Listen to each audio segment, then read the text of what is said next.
Yes, I'm Pastor Ken Hennings, and thank you for being here. You know, when a pastor comes and visits with you and you want to do a Bible class, I guess you could take your favorite Bible passage and share it with people, which would have been Psalm 62 for me. But I want to do some stuff with 1 Corinthians. Now, we're not going to go through the whole book of 1 Corinthians. I want to give you some historical backgrounds of Corinth. And then I want us, after we do that, so we get a really good understanding, I want to take you to the second chapter of 1 Corinthians, and then I want to talk from that point on about the kind of what the book talks about. Now, I'm doing this because I believe that 1 Corinthians is a modern book. Okay, it's one that we can relate to. Our world is very close to what was going on in Corinth. Now, not exactly what is going on in Corinth, but pretty close to what was going on in Corinth. And so I want us to kind of go through that. So Corinth was a city that was right at the center, the heart, we might say, of an important trade route back in that area of Europe that connected the East, which would have been Asia, and Europe, the West, together as they came together. Now, they did that because there was a thing called an isthmus, which is a land mass that kind of between two seas or two bodies of water that was able to go from a port that ended up in the east, and a port in the west. Instead of going around a treacherous route on the sea in the ship, they would take their cargo off, and over this isthmus, they would take that cargo, and even sometimes real small ships, and they'd travel over the land, and they'd put their cargo then, and Corinth was the center of that, and then they'd take that and go on to another place, either take it to the ships and they go back to Europe or they go back to Asia.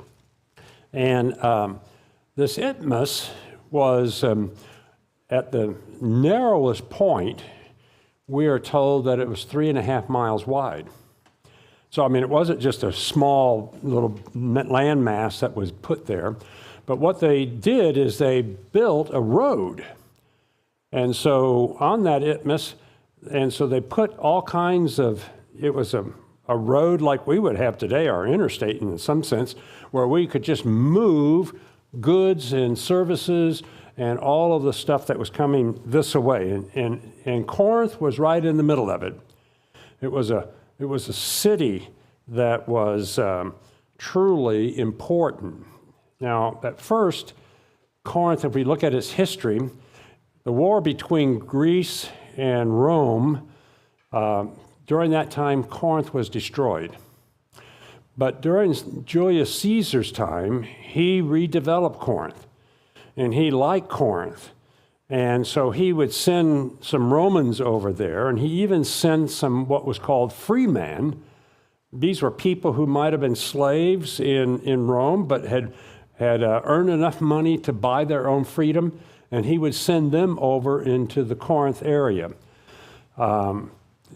Later on, when the Jews were deported from Rome, a part of them, they also went to Corinth. And so you have in Corinth a mixture of society. You have Jews, you have Greeks, you have Romans, you have people from Asia that were maybe living there, and people from different parts of Europe, because it was a town that could support just about anybody. Virtually all classical and archaeological studies confirm that the commerce, trade, was the biggest thing that was going on in Corinth. So if you were a tent maker, like St. Paul was, it was a great place to be, because ships needed to be repaired with some of their sails, or you had to have other things and baggages and things like that, so it was a great place to be. It was also a place that could support its own self. There was a lot of land around Corinth that people could grow crops with. There was a natural water spring, a water source that came in that could support the living in Corinth. And so it was a modern city in many ways, which you have a mixture of culture, a mixture of religions, and commerce that fed everything. So if you were a hard worker in Corinth, you could make a bundle of money. If you were willing to take the effort and do the work, you could make a profit. And so, today it was kind of like if you want to make a good living, we were told in the past, you need to get a college education and get into a profession, and you do that way. Now today it might not be so much that, because we know that trade, or a trade that you have that doesn't require a college education, might also be very profitable if you're willing to work hard. And so this was kind of the situation in Corinth. Now, with that came, which I think kind of sets us up for today's society, is that in Corinth, you wanted to avoid blame and shame at all cost. Okay? You did not want anybody to cut you down. You didn't want anybody to speak bad of you. And, I just kind of think that's kind of where we are too today, isn't it? Our politicians will at all cost want to make sure that they don't have any blame or accusations against them. People of authority, even in our own society, even in this community, you get people of leadership qualities, maybe even you in the position of your workplace or where you used to work. The one thing you did not want is for the boss to come down on you. Okay, so you wanted to do things so that you would not be caught in this situation of shame, that you did something wrong or that you messed up somewhere. Now, we don't do that in our own religious life, do you? Or we do just want to say, hey, I want to do everything right. I don't want to be caught in shame with the Lord. But so it's that type of an attitude. Matter of fact, it was so strong in Corinth that noted, famous, wealthy people of status in Corinth, would hire PR people. Now, they were called people who came in and with a rhetorical type of a message, with a rhetorical type of professionalism. They would go throughout the city and they would speak and try to convince people of you being a great person. Now, we call that PR today when we go out and we hire a PR company to come in and tell our business, this is what we do, and they make it as best as they can. And even if lying took place, that was okay. If it accomplished the task, if it put you in a position of power and a position of status within this Corinthian community. Now, you could get that status by wealth. You could get that status by education. And that's kind of what we do today. If somebody has a PhD degree, we kind of say, hey, that person, he's got status or she's got status. Or the profession that you have, if you're a medical doctor or if you're a chemist or if you're high up in the computer development world and things, we say that person has status. So you could get that status that way in Corinth. Even slaves could get status. And here's how it would happen. If you were a slave of one person, it would be your desire to be sold to somebody who was a higher class person than your owner. And that was going on in Corinth. Not only that, it was with women, because of the death rate was low. I mean, the death rate was high, but the average age was low. Guys were dying off. And that also opened up opportunity for foreigners to come in and other people to keep coming in, take the positions that were there. But if you were a wife of a person that died, you would want to seek somebody to be your husband, because usually a woman was being married when she was about 16, 18 years old, and her husband was already maybe 20 or 30. And so, he was going to die. It would just, usually that's what was going to happen. And so if you're a widow, you would want to be seeking out somebody who was at a higher status than your previous husband was. This is all going on in Corinth. They wanted status at all cost. They wanted to be seen as somebody successful. And if you wanted to work hard, and if you were willing to make sure that you hired your PR people, and there was these rhetoricians, they would hire people to clap for them even. Now, we don't do that maybe today, but when you were on, if you're in New York, or if you're really trying to get somewhere as an opera singer or as a person on the stage, it is known today that some people would give free tickets or buy tickets and get their people there so they would clap for them. Okay, the world hasn't changed much. Okay, we still seek status. We want to be known as somebody important. Now, if I said the word itmus, maybe you also would say, well, there was Isthmian Games. How many of you heard of that before? Isthmian Games, these were what we would call our Olympic Games. They had those games in Corinth. That was the center of that. People came from all over every 2 years. Sound familiar? Okay, it's what we're going through right now. And they would compete. And in Paul's letter, you hear him talking about competing for a wreath that withers. That's what it was. Boy, they had this wreath of made out of plant stuff that they put around, but then it withered away.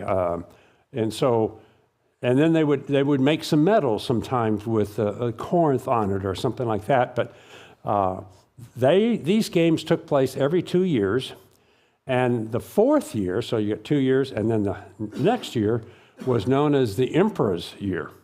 And sometimes an emperor from Rome would show up for that game. Now, isn't that what we just got through seeing over in China?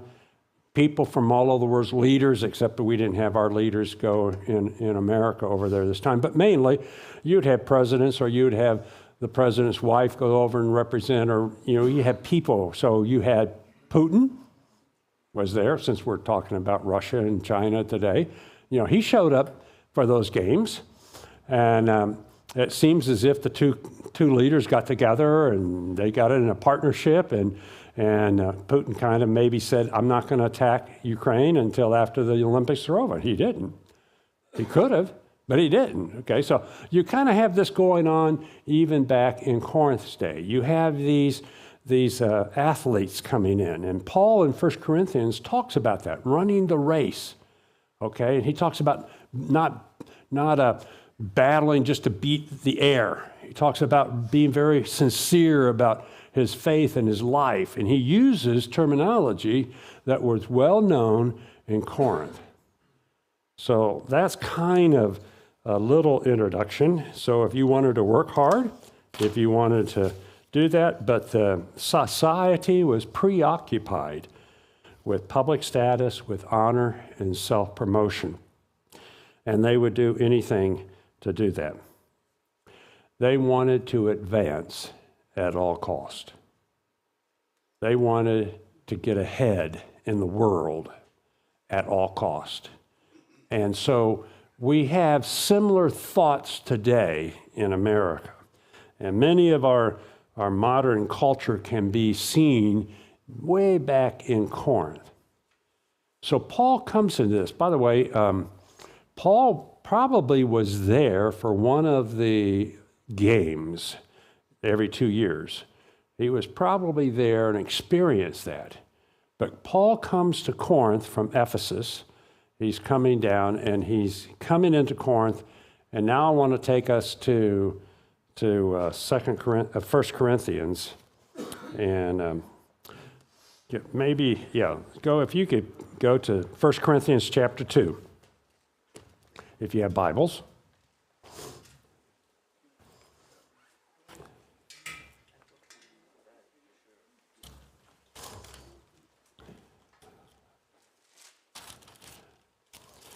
Now, 1 Corinthians is written because there's some issues going on in the church in Corinth. Corinth became a very large congregation. It was larger than the congregation in Ephesus. It was more wealthy. It had more professionals, if we wanted to say, than the church in Ephesus because of the commerce. Ephesus did not have the commerce that Corinth had. But here's what Paul says in 1 Corinthians chapter 2, beginning with verse 1. When I came to you, brothers, I did not come with eloquence or superior wisdom as I proclaimed to you the testimonies about God. For I resolved to know nothing while I was with you except Jesus Christ and Him crucified. I came to you in weakness and fear and with much trembling. My message and my preaching were not with wise and persuasive words, but with a demonstration of the Spirit's power, so that your faith might not rest on men's wisdom, but on God's power. Now, as I've been giving you this thing, here we have these rhetorical people going around with great language and great ways of speaking and convincing people. And that was their job. That was going on in Corinth so that people would have a higher status. You had different types of religions that were there. And even today, you could go and see some of the temples of the gods and goddesses that were in Corinth. And so Paul's coming into this setting where people are wanting wisdom. The wisdom was going to get them higher in society and their status. And they wanted great, eloquent speaking that was going on. And Paul says he comes in and he doesn't speak that way. He comes and he says, I did not come with eloquent or superior wisdom. As I proclaimed to you, I resolved to know nothing except Jesus Christ. I came to you in weakness and fear. My message and my preaching were not with wise and persuasive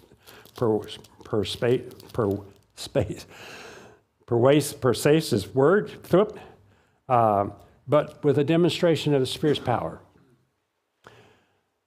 Now, if I was going to start a church in Corinth, or if you were going to start a church in Corinth, I probably wouldn't do it that way, okay? Because society there, people were interested in, focused on eloquent speech. They were focused on wisdom. They were focused on someone coming in and wooing them so that they would, join this group and we would, start a church, right? Because we would bring in the best preacher that we had and the best theologian that we had, and we'd put them in this community because that was the community was all about. But Paul says, no, I came to you trembling, actually. He says, I came to you without the wisdom and eloquent speech. I came to you preaching Jesus Christ and Him crucified. The worst thing that you'd want to preach in that type of society, you would think. Because a crucified God makes no sense. He was defeated on a cross. We're not going to be defeated. I don't want to have shame. If you want to have shame, it's being nailed to a cross. That was shame back then in Jesus' day, okay? And so, but that's what Paul comes in, and he's coming to this church that has taken on their own society, and now they had people in Corinth, in the church, saying, I'm more important than you. I have more wisdom than you have. I know the Old Testament better than you do. Or he was coming to people who were saying, I have a higher spiritual gift than you do. I can speak in tongues. You can't. I can speak in many tongues. You can't. I know knowledge. I have knowledge. I can work powerful things. I'm important. I know that idols don't really exist, so it's okay for me to go eat meat that's offered to idols. It was all true, meat offered, there is no idol, okay, but there were idols, and people that were weaker in that congregation felt like they had to eat meat maybe because of the pressure of those who were maybe better than they are. And Paul comes and says to this group of people, you need to live under the cross. Whoa. How many people in a society that wants to get ahead and have status and success want to come and live underneath the cross? And that community, that church grew to be one of the largest churches in the world at that time. Yes, sir. Is it Ken, right? Is it Ken? Ken, we're both Ken. Ah, great first name.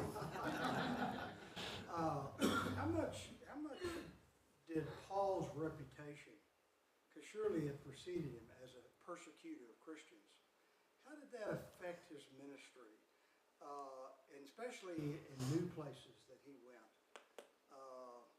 It would seem like to me that others that seem to be more eloquent, have more wisdom than he did, would not exactly receive him very well. Have you come across much of that in your studies about? Well, there is a person who follows Paul. His name is Apollos. Very wise, has a lot of wisdom, speaks very eloquent. And that comes a split because what was going on in Corinth, we see that in the first chapter, is that some people say, oh, I'm a follower of Paul, I'm a follower of Apollos, I'm a follower of Jesus, whatever that means back then, okay? And I was baptized by Paul, or I was baptized by Apollos. And so they were using these people. And actually, at the time that Paul writes this letter, he leaves, he's going to Rome, people were really kind of cutting Paul down. He wasn't what we really needed. So they never got to that point as a congregation or as individual people to not look at their leaders as somebody they wanted to be very strong and out there instead of somebody who knew Christ and knew the crucifixion. Paul's whole emphasis here is calling the Corinthian church back from where they were to the power of the cross. Now, that's kind of foreign language to them, and yet that's what Paul's doing. He's saying, you need to come back and have your life as a cruciform part of who you are, the cross of Jesus Christ, his death. So Paul writes in Philippians chapter 2, Christ did not consider equality with God a thing to grasp, but emptied himself and became the form of a servant. You remember that past? And even unto death. And that's Paul's whole focus here, is that you and I are called to live under the cross of Jesus Christ. We are to live in a way where we will empty our own selves. Okay? Empty ourselves so that Christ might be seen through us, or that Christ would be proclaimed through us, and not just us. That's there. Now, to have that type of a proclamation in Corinth is just the opposite of what society was doing then. And Paul comes, and whether he's known or not known there, he comes very weak. He doesn't take any money from anybody. By the way, if you hired these PR people, they got paid. If you hired these people that could really speak eloquent on your part, they got paid. And people were willing to pay Paul to speak that way, but Paul doesn't accept any money. It's the only place we know that where he really says, I didn't take anything from you. Now, he's supported by some other congregations, but he supported himself in a menial job as a tent maker. That was another negative about that church planter that should have never happened in that place. Who wants to go to this place where leather and carcasses and the skins of animals are there, and it's a hot place, and it's a stinky place?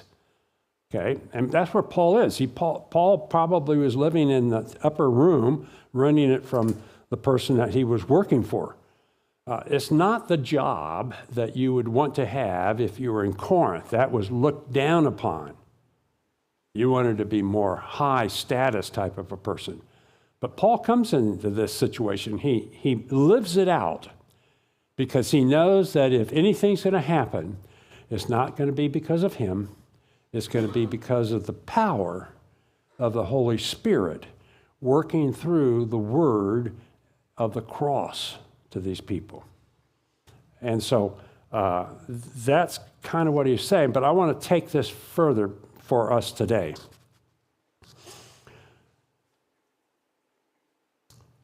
You know, I know pastors, I've done a lot of pastors in the Texas district, and I know some pastors of very large congregations. And, you know, the one that I'm thinking of right now is an eloquent speaker, but he is very humble. And he doesn't want to lord it over anybody. And so, you know, he understands the situation he's in with the gifts that he has. It's kind of like my own position as district president or mission exec. You have a status, but when you move into congregations, you don't want to just say, you know, I'm the president of the district, so you guys need to listen to me, you know, type of thing. That's not going to go over. It won't go over. You have to come in as a servant. You have to come in concerned about the people that are right there in front of you, okay, and their needs. You must put your needs aside to be able to serve people. And that's what Paul was doing. Paul was coming into a society that was living in a different direction than he was, and he comes in and says, no, I'm going to live under the cross. That's my message, is the cross, the shame that's there. And it's the power of the Spirit that raises up these people. But when Paul leaves, then they get into this division stuff. And Paul goes through this whole thing. Even communion is mentioned in the first letter to the Corinthians, where they were coming together, and usually in houses. And the person that had the largest house, it was the wealthiest person of the congregation maybe, would have people in, and they would have a meal first, okay? And then the people that came later would have to be kind of out in the courtyard or in the hallways waiting for them to get finished. They didn't get to participate in that meal. They had probably wine. Some of them got high, maybe even drunk, okay? And Paul comes in and says, what are you doing? You're not concerned about one another, okay? You're concerned about yourself. And you're saying to these other people here, you're worthless to us. You're meaningless to us. And that gets Paul into the whole understanding of the body. It's in 1 Corinthians that Paul talks about the body. The hand cannot say to the foot, I don't need you. The eye cannot say to, you know, another part of the body, I don't need you. And Paul goes on and says, if the whole body were the eye, where would the smell be? You know, if the whole body were the foot, where would the hands or service be? I mean, he uses this and he says, you are individually members of the body of Christ.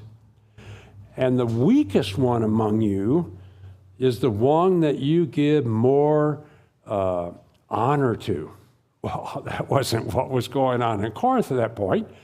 But this is Paul's calling all Christians under the cross of Jesus Christ, that we give up on ourselves. We rely totally on the Lord, and we serve the other that is there in Christ's name. And it's just throughout the book you see this. If you read 1 Corinthians, you will see that Paul's addressing all of these things that are coming from society that's saying, I want to have my own rights. Well, that hits us, doesn't it? Because in our own society, that's what we hear. I have the right to do this. And you're shaking your head, but don't move too far from the church. Because even members of the church are saying, I have the right to do this or want this or whatever. I support this church with a lot of money. I'm probably one of the top givers, and I should be able to have worship the way I want it, or I should have whatever it is. Okay? 1 Corinthians speaks to you, and it speaks to you today in what's going on in the world. It's a hard thing to give up our rights. Okay? It is. We live in a society that gives us certain rights and freedom, and it's a hard thing to put them aside and to worship and to work and serve one another. Luther, when he was talking about his neighbor, there's a saying of Luther that says, the best thing you can do to serve your neighbor is to put your righteousness aside and get down on your knees next to your neighbor and serve him. Whoa, put your righteousness aside, okay? But see, I am righteous, and so I can't go and get myself messed up over here. But Luther understood it. Luther understood that what we are called to do as followers of Jesus Christ is to live underneath that cross of giving up our rights to serve another person, and especially in the congregation, to be able to care for one another. And the person that is the weakest in the congregation is a person that we should all be in ministry to. And the person that's the most brilliant or most theological, we can thank the Lord for that. But we don't want to get into this situation, whereas in Corinth, you kind of get levels. You have levels here in this congregation? I don't know that, but somebody says, sure we do, okay? So Clay is the president of your congregation right now. Now, you might put him at a different level, and that's okay. We want to honor those who serve us, honor those who are here among us to care for us, to support us, to encourage us. But we don't do that just because of his position. Hopefully you would honor Clay, even if he wasn't president of this congregation. And maybe you would honor somebody who doesn't even have the qualifications to maybe even be president of this congregation. That's what Paul's talking about. Don't get caught up in society and the world around you, but humble yourselves under the cross of Jesus Christ, knowing that his power will work through you.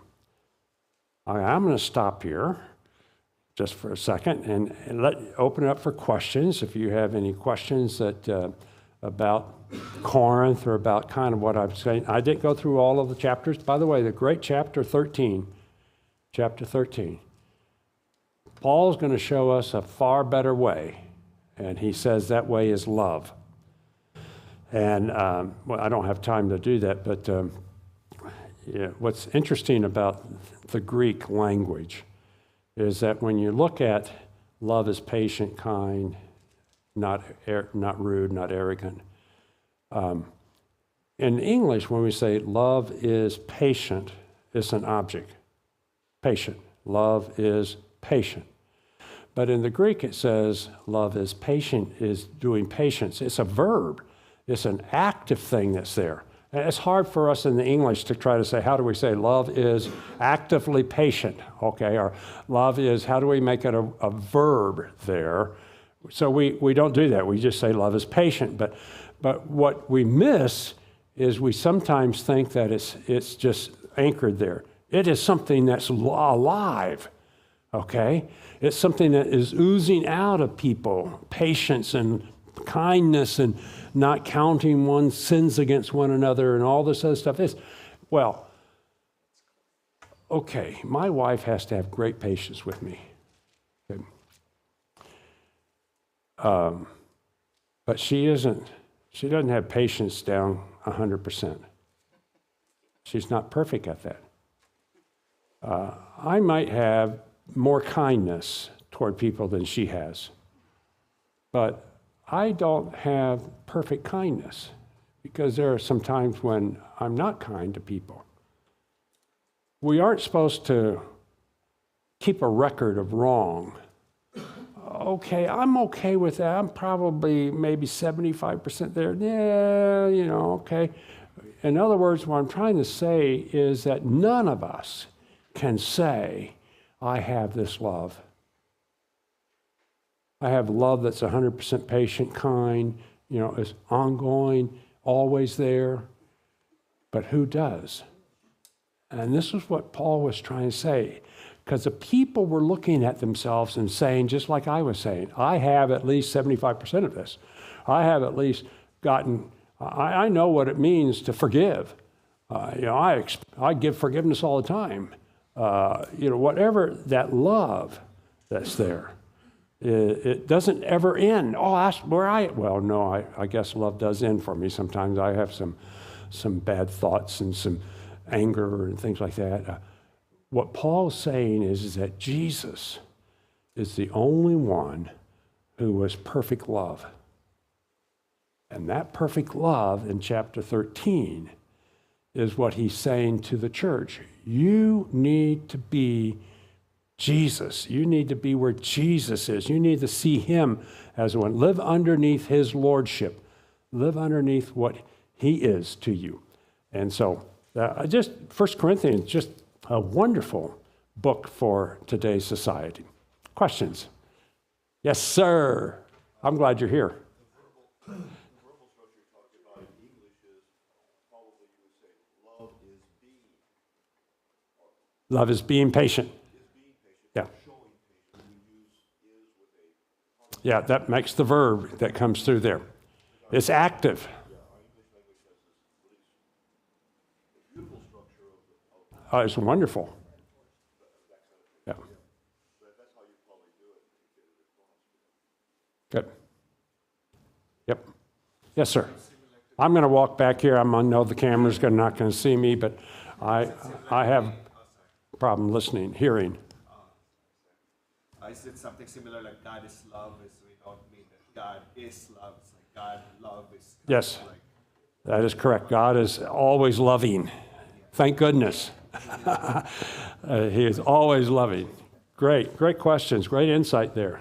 What else? I'll come back down here to yes. When he was writing these letters, was he in Corinth at the time, or was he somewhere else writing, or did he show up there and then was he talking to them in person like at the meetings and the worships? Or I guess I'm not clear on. Well, there was no congregation when Paul got there. Okay, there was a Jewish component there.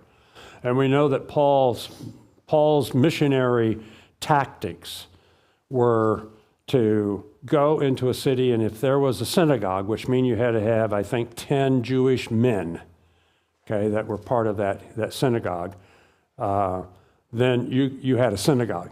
And he would go there, and usually what happens in synagogues, back that time, if you had a person come in from the outside and it was a Jew, you'd want to get information from what's going on in the other world, and so Paul was given an opportunity to speak, and he would speak about this Christ, this resurrected Lord. And so some people would say, well, that's interesting. I want to hear more about that. And some people would say, that is heresy. And so Paul was not able to, he was kicked out of most synagogues that he went to. And that's where this formed. It seems like in Corinth, he is invited to a house almost right next door to the synagogue. And so we have this kind of interesting thing. But no, he went in, there was no Christians that were there. But he used the Old Testament that prophesied about Christ. And we're going to hear some of that in our sermon today with Isaiah 53 and other places where we have the Messiah painted for us and pictured for us, not completely, with all the details and things, in the Old Testament. He would start there and show that Jesus Christ was truly the Son of God who was killed. And this is tough for Jewish people to take. I mean, it's amazing what God's Spirit does by creating the Christian church in different cities. So he came into that. He went to the synagogue. He supported himself. There was no reason for him to be able to draw people to him, except he says by the power of the Holy Spirit. That power of the Holy Spirit was working through Paul, and he was creating things. We don't know whether there were miracles of Paul at Corinth, but we knew that what the Spirit moved among people and brought them to faith. I don't know if that helps you. All right. Great. Well, thank you for letting me share that. I think we're about ready. I think you get over about a quarter till. Oh, well, I got 3 more minutes to speak to you. No, I'm just kidding. So it's great to be here this morning, and I hope that you'll have time maybe to go and read 1 Corinthians now with a little more understanding of what was going on in society and even in the church and how that relates to us today. Okay, thank you.